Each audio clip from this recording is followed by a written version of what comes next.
Nakita nyo, mami naman, sabi, ang lahat ng aming mga katwiran ay naging maruming basahan. Basahang marumi. Ito po hindi binibilang na katwiran sa atin kapag tayo po ay hindi pa naglilingkod sa ating pinakamamahal na Panginoon. Yung mga ginagawa ng mga politiko, yung mga ginagawa ng pilantrapo, maminamal na tumutulong sa mga nasalanta ng mga bagyo, mga nasalanta ng mga kalamidad, not counted po yan. Mabibilang yan, nakatwiran lamang sa iyo. Kung ikaw ay naglilingkod sa mahal na Panginoon, lahat ng ginagawa mo kapag naglilingkod ka sa ating mahal na Panginoon, ang unang katwiran na may tatala dyan, ang unang katwiran, mga minamahal na ibibilang ng Diyos, yung paglilingkod mo sa mahal na Panginoon. Pangalawa, yung ginagawa mong pagtulong, yung ginagawa mong paggawa ng mabuti, na ginagawa mo yan para sa ating dakilang Diyos, hindi para makilala ka, hindi para mga minamahal, ikaw po ay igalang, ikaw ay kilalanin ng mga tao, kundi mga minamahal, ginagawa mo yan para sa ating dakilang Diyos. Gumagawa ka ng katwiran para sa ating mahal na Panginoon, para bigyan ka ng gantimpala ng ating mahal na Panginoon pagdating ng araw. Kasi sabi ng banal na kasulatan, mga minamahal, lahat ng ginagawa po natin dito kapag hindi po para sa ating dakilang Diyos, yan po ay nonsense. Yan po ay walang kabuluhan sa harapan ng ating pinakamamahal na Panginoon. Kaya nga, ang sabi po rito, mga minamahal, sa 1 Corinthians 15:32, sabi po rito, mga minamahal, tayo ay, sabi rito, lahat ng ginagawa natin, sabi rito, magsikain, magsinom tayo, yamang tayo ay mga mamatay. Pag hindi ka naglilingkod sa mahal na Panginoon, mga minamahal, lahat ng ginagawa natin ay walang kabuluhan. Sabi rito, kung ang mga patay ay hindi muling binubuhay, magsikain at magsinom tayo, yamang bukas tayo ay mamamatay. Ang katwiran ng iba, mga minamahal, total, mamamatay rin lang tayo. Gawin na natin lahat ng magagawa natin para tayo'y sumaya, para tayo lumigaya. Hindi po, mga minamahal. Sabi nga rito, kung walang pagkabuhay na maguli, kung hindi mabubuhay muli ang mga patay, ay magpakasaya na tayo dito sa mundo. Lahat ng kagalakan, lahat ng kasiyahan, lahat mga minamahal ng paraan para tayo sumaya habang nandito sa mundo, gawin na natin dahil mga minamahal, anytime tayo naman ang mamamatay. Pero dahil meron pong tunay na buhay pagkatapos ng kamatayan, tandaan nyo, mga minamahal, hindi katapusan ng buhay ang kamatayan, kundi ang kamatayan sa isang tao ay paglipat mula sa pansamantalang buhay hanggang sa walang hanggan. Mamaya, mababasa po natin sa Lucas 16, mga minamahal, talatang 19 hanggang 25, mababasa po natin yan, mga 27, mababasa po natin yan, mga minamahal. Pero basahin muna natin itong nakasulat sa 1 Corinto 15:32 bago natin basahin ang Lucas 16, talatang 15 at talatang 19 hanggang sa susunod na mga talata. Dito po sa 1 Corinthians chapter 15 verse 32. Kung ako'y nakikipagbakas sa Epeso laban sa maganid ayon sa kagulian ng tao, ano ang pakikinabangin ko? Kung ang mga patay ay hindi na muling binubuhay, magsikain, magsinom tayo, yamang bukas tayo'y mga mamatay. Amen. Habang inanda natin ang Lucas 16, talatang 19 hanggang 25, maminamalan, sabi po rito, kung hindi muling binubuhay ang patay, magsikain, magsiinom na tayo. Magpakasaya na tayo, sabi rito, sapagkat yamang bukas tayo'y mamamatay. Kaya nga kung walang tinatawag na life after death, magpakasasa na tayo, maminamahal. Gawin na natin lahat ng gusto natin gawin habang tayo ay nasa sanlibutan, dahil anytime naman mamamatay ang tao. Nakasulat yan sa Biblia, Hebrews 9:27. It is appointed unto men once to die, then after this, the judgment. Tignan nyo, maminamahal, sa sementeryo, iba-iba yung edad ng tao. Merong mga namatay, mga minamahal na bata lang, merong namatay na katamtaman lang ang edad, merong namatay, minamahal na nasa kalagitnaan lang ng kanilang edad, at meron namatay naman na ubod na ng tanda. Ibig sabihin, anytime ay pwedeng bawiin ng Diyos ang buhay ng tao. Pero ang malaga, kung meron kang mga minamahal pagkakataon na maglingkod sa Diyos, ang buhay po natin dito, mga minamahal, ay meron pong hangganan, at doon po sa buhay na walang hanggan, itutuloy natin ang buhay natin pagkatapos na tayo bawiin ng Diyos ang buhay na ibinigay sa atin dito. Sabi dito sa Lucas 16, talatang 19 hanggang 25. Mabawasan niyo po ang mga talata, maminamahal. Dito po sa Lucas chapter 16 verse 19 up to 25. Mayroon nga isang taong mayaman at siya'y nagdaramit ng kulay ubi at maselang lino at sa araw-araw ay kumakain ng sagana at isang pulubi na ang pangalay Lazaro, dipus ng mga sugat, ay inilalagay sa kanyang pintuan at naghahangad ng mapakain ng mga mumo na nangahulog mula sa dulang ng mayaman. Oo, at lumapit pati ang mga aso at hinihimuran ang kanyang mga sugat. At nangyari na namatay ang pulubi ay siya'y dinala ng mga anghel sa sinapunan ni Abraham. At namatay naman ang mayaman at inilibing. At sa hadis na sa mapagdurusa ay tingin niya ang kanyang mga mata. At natanaw sa malayo si Abraham at si Lazaro ay nasa kanyang sinapupunan. At siya'y sumigaw at sinabi, Amang Abraham, maawa ka sa akin at suguin mo si Lazaro upang itubog niya sa tubig ang dulo ng kanyang daliri at palamigin ang aking dila sapagkat ako'y naghihirap ako sa alab na ito. Datapot sinabi ni Abraham, Anak, alalahanin mo na ikaw ay tumanggap ng iyong mabubuting bagay sa iyong pamumuhay at si Lazaro sa gayong ding paraan ay masasamang bagay. Datapot ngayon ay inaaliw siya rini at ikaw ay nasa kahirapan. Amen. Nakita nyo, maminamahal. Alam mo kung mapapansin nyo, maminamahal, dito sa mga talata, mayroon pong pangalang ibinibigay. Alam nyo, kapag ito po'y tinatawag na talingaga o parables, hindi nagbibigay ng pangalan ng ating pinakamamahal na Panginoon. Kaya nga ito pong buhay ni Lazaro, maminamahal, at ng mga taong mayaman, ito po'y totoong pangyayari, maminamahal, na sinaysay ng ating pinakamamahal na Panginoon sa mga talatang ito. Kasi kung ito po, maminamahal, ay parables, hindi siya nagbibigay ng pangalan kapag parables. Wala pong mga pangalan na binibigay ang ating mahal na Panginoon. Pero dito po, maminamahal, narito po ang pangalan ni Lazaro at naroon ang pangalan ni Abraham. Dito po, sabi po rito, maminamahal, na meron isang taong mayaman na nagdaramit ng kulay ube at maselang lino. Araw-araw kumakain ng sagana. At isang pulubi na ang pangalay Lazaro, lipos ng mga sugat, ay inilalagay sa kanyang pintuan. At naghahangad na mapakain ng mga mumo na nahulog mula sa dulang ng mayaman. Oo, lumapit pati ang mga aso, hinihimuran ang kanyang mga sugat. At ang sabi pa ng talatang 22, namatay. At nangyari na namatay ang pulubi at siya'y dinala ng mga anghel sa sinapupunan ni Abraham. Alam niyo bakit tinawag dito na Abraham Bosom? Mga minamahal, sapagkat nung panahon na yun, hindi pa umaakit sa langit si Abraham. Sapagkat maminamahal, hindi pa po maminamahal na isasakripisyo ang ating mahal na Panginoon. Mga minamahal, kaya sila nung panahon nila Abraham, maminamahal, wala pa sa langit noon, maminamahal, ito pong yung mga Old Testament saints. Kaya nga kung mababasa nyo sa Mateo 27, talatang 51 hanggang 53, nung ang ating mahal na Panginoon ay namatay, sabi dito, siya ay inuyukayok niya ang kanyang ulo at siya po ay namatay physically. Sabi ng Biblia, mga minamahal, ay nabuksan po ang tabing at mga minamahal na nabuksan ang mga libingan ng mga unang mga naglingkod sa ating pinakamamahal pa ng mga Old Testament saints. Doon lamang po umakyat sa langit, maminamahal, sila Abraham at ang mga Old Testament saints, sila David, maminamahal, sila Jacob, sila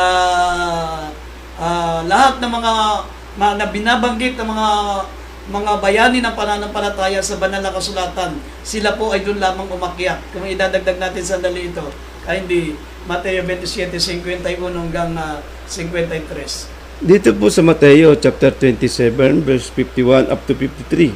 At narito, ang tabing ng templo ay nahapak na nagkadalawa, buhat sa itaas hanggang sa ibaba, at nayanig ang lupa, at nangabaak ang mga bato, at nabuksan ang libingan, at maraming katawan ng mga banal nangatulog ay nangabangon. At paglabas sa mga libingan, pagkatapos na siya'y mabuhay ng muli, ay nagsipasok sila sa bayang banal at napakita sa marami. Amen. Kaya dito, maminamal, ito pong pangyayaring nabasa po natin ngayon dito kay Lazaro, mga minamahal, at ang taong mayaman. Kaya tinawag na Abraham Boso, mga minamahal, sapagkat sa panahong ito, wala pa sa langit si Abraham. Ha? Nandun pa lamang sila sa tinatawag na Abraham Boso, may sabihin, naghihintay lamang po sila, mga minamahal, na makaakyat sa langit. Ha? At nung namatay ang ating pinakamamahal na Panginoon Kristo, doon lamang silang makiat sa langit. Sabi na nahati ang tabing at nabuksan ang mga libingan at umakyat sila Abraham, 10 ng kanyang mga kasama, maminamahal, doon sa langit. Pero dito sa binibigay na kwento ng ating pinakamamahal na Panginoon, Abraham Bosom lamang po, maminamahal, ang pinuntahan nito pong si Lazaro.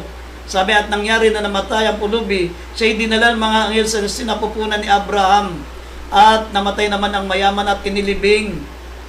At sa Hades na nasa mga pagdurusa, ay itiningin niya ang kanyang mga mata at natanaw sa malayo si Abraham at si Lazaro na nasa kanyang sinapupunan. At siya'y sumigaw at sinabi, amang Abraham, maawa ka sa akin, suguin mo si Lazaro upang itubog. Itubog niya sa tubig ang dulo ng kanyang daliri at palamigin ang aking dila, sapagkat naghihirap ako sa alab na ito. Sabi ng 25, dapat sinabi ni Abraham, anak, alalahanin mo, ikaw ay tumanggap ng iyong mabubuting bagay sa iyong pamumuhay, at si Lazaro ay sa gayon din parang ay sa masamang bagay. Dapat ngayon ay inaaliw siya rin, at ikaw naman ay nasa kahirapan. Ganyan po, maminamal, ang mangyayari pagkamatay ang tao. Alam nyo, ang pagkakaiba po ng ministeryo ng Jesus Miracle Crusade, kami po ay nagtuturo ng buong katotohanan. Pero mayroong mga nagtuturo, maminamal, na kapag ang tao daw ay namatay, nakahiga lang siya. Mga minamahal, basta maghihintay lang daw siya, mga minamahal, ng 1,000 years. Pagkatapos daw ng 1,000 years, doon pa lamang bubuhayan. Hindi po. Ang sabi ng Biblia, it is appointed unto men once to die, then after this, the judgment. Pag namatay ang tao, mga minamahal, ang kanyang physical na katawan ay mapupunta sa sementeryo, magiging alabok. Ang kanyang kaluluwa, mga minamahal, unang-una, kapag siya'y mananampalataya, pupunta po, mga minamahal, sa langit. Sa ngayon, pupunta na sa langit yung kanyang kaluluwa, sapagkat dito po, mga minamahal, ay namatay ng ating mahal na Panginoon Kristo. Kaya nga, pumasok na sa langit yung mga Old Testament saints.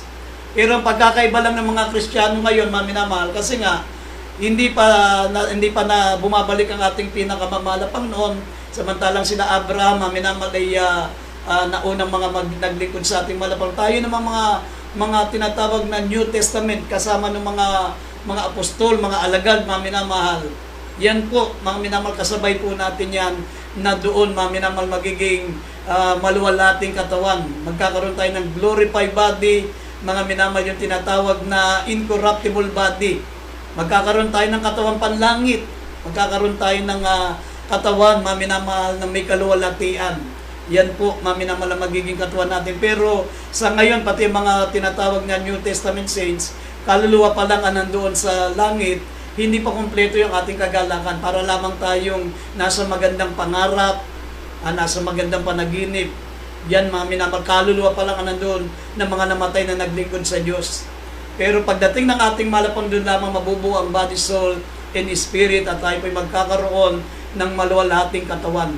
Yan po, mga minamahal. Kaya sabi ng banal na kasulatan, nung namatay ito pong mayaman, mga minamahal, sabi, sa Hades na pagdurusa, itiningin niya ang kanyang sarili, mga minamahal, at nandun siya sa lugar ng pagdurusa. At siya ay sumigaw at ang sabi, amang Abraham, maawa ka sa akin, suguin mo si Lazaro upang itubog niya sa tubig ang dulo ng kanyang daliri at palamigin ang aking dila, sapagkat naghihirap ako sa alab na ito.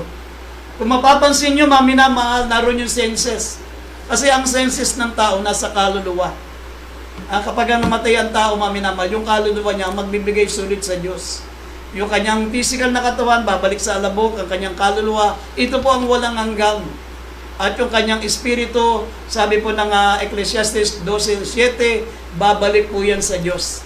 Kaya dito po yung ating pong kaluluwa, ito po ang nakakakita. Ito po ang nakakarinig, ito po, mga minamahal, ang nakakalasa, ito po ang nakakadama, at ito po ang nakakaamoy. Yung senses, yung 5 senses, nandiyan po sa kaluluwa. Kaya nga kung mapapansin nyo, mga minamahal, nung namatay, ito pong mayaman, sabi po rito, itiningin niya ang kanyang mga mata. At natanaw sa malayo si Abraham. Ibig sabihin, sa kabilang buhay, nakakakita. Nandun yung senses, mga minamahal. Nakakakita yung taong mayaman.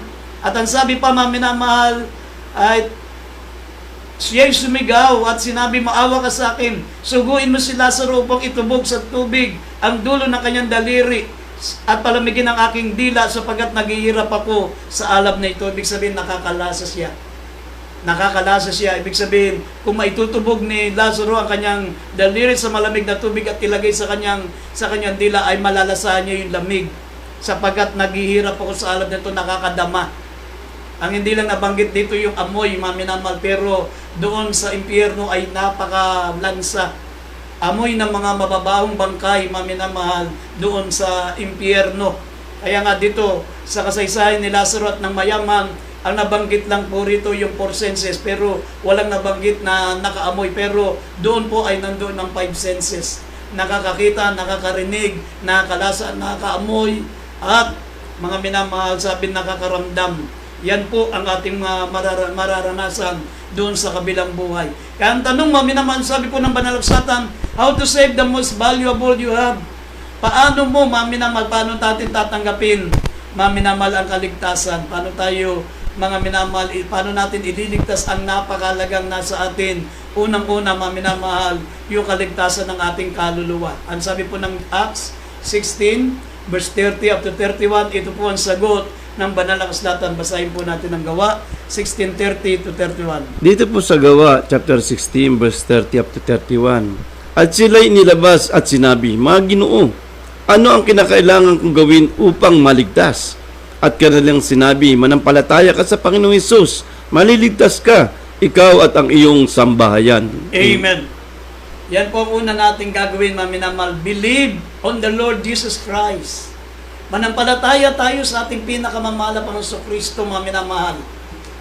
Ang pananampalataya ay para sa ating pinakamamahal na Panginoong Kristo lamang. Huwag kayong maniwala, mga minamahal, doon sa mga churches ngayon na nagtuturo na si Kristo yung tao lang. Mga minamahal, ang tao hindi pwede makapagligtas.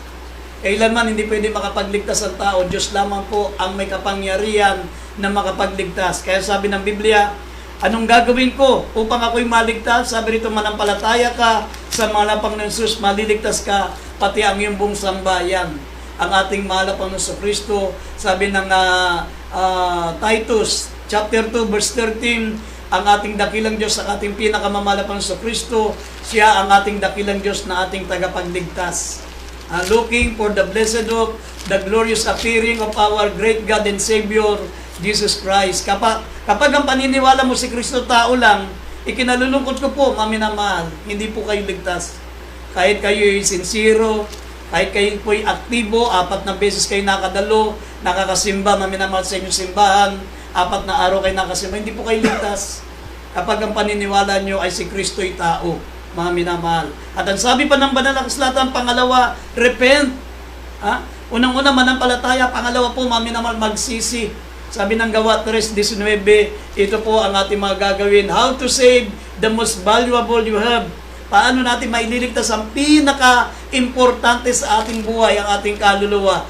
Pangalawa, repent. Sabi po rito sa mga Gawa 3:19. Dito po sa Gawa, chapter 3, verse 19, kaya nga magsisi kayo at magbalik loob upang mangapawi ang inyong makasalanan, upang kung magkagayoy ay magsidating ang mga panahon ng kaginhawaan mula sa harapan ng Panginoon. Amen. Amen. Yan po ang pangalawang gagawin natin, mga minamahal, repent. At ang pagsisisi na tinutukoy po rito, mga minamahal, yung turn away from sin and turn unto God. Hindi po yung repent and repeat. Hindi po yun. Yung magsisisi ka, tapos babalikan muli ang kasalanan mo. Hindi ganoon. Ang totoong pagsisisi, mga minamahal, yung lisanin ng masama ang kanyang masamang lakad at nang liko ang kanyang mga pag-iisip at manumbalik siya sa mahal na Panginoon at kaawaan niya siya at ang aming Diyos sapagkat siya mapagpatawad ng sagana. Yan po yung nasa Isaiah 55 verse 7. Yan po ang dapat gawin sa ating totoong pagsisisi. Ang sabi ng Biblia, lisanin natin ang ating masamang gawa. Sabi ng Biblia, mga minamahal, yan po ang totoong pagsisisi na mayroong kaligtasan. At pangatlo, mga minamahal, bautismo sa tubig sa pangalan ni Jesus. Pagkatapos mo mananampalataya, pagkatapos magsisi, sabi ng Gawa 2:38, mga minamahal, magpabautismo ka sa pangalan ng mahal na Panginoong Kristo para mapatawad ang iyong kasalanan. Gawa 2:38. Dito po sa Gawa, chapter 2, verse 38, at sinabi sa kanila ni Pedro, magsisi kayo at magbautismo ang bawat isa sa inyo sa pangalan ng Jesucristo sa ikapagpapatawad ng inyong mga kasalanan at tatanggapin ninyo ang kaloob ng Espiritu Santo. Amen.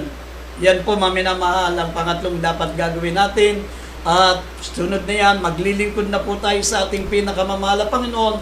Habang naglilingkod po tayo, tatanggapin naman po natin ang kaloob ng Espiritu Santo. Yung tinatawag na bautismo sa Espiritu Santo.